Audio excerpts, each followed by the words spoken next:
សួស្តីដល់អ្នកខ្ញុំឈ្មោះឈុនចម្រើនមកពី Alpha Design and Engineering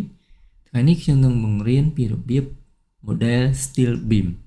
អញ្ចឹងយើងចូលមក steel យើងមានពាក្យ beam យើង double click លើវាពីរដង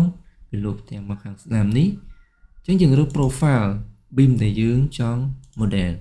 អញ្ចឹងយើងរើស ដែក H តទៅទៀតយើងរើស450 209 14អញ្ចឹងតើនៃ section របស់យើងមាននៅខាងស្ដាំនេះយើង apply OK យើងចាប់ផ្ដើម model អញ្ចឹងយើង pick middle escape អញ្ចឹងយើងបាន steel beam របស់យើង pick លើវាអញ្ចឹងយើងឃើញតន័យរបស់យើងជាមួយ material យើងអាចដូរបានយើងចូលមក tray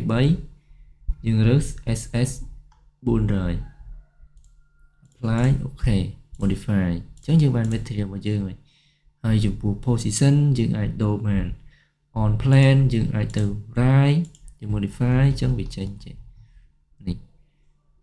ឬក៏ left អញ្ចឹងវាមកខាងនេះវិញអូខេយើងដាក់ middle តទៅទៀត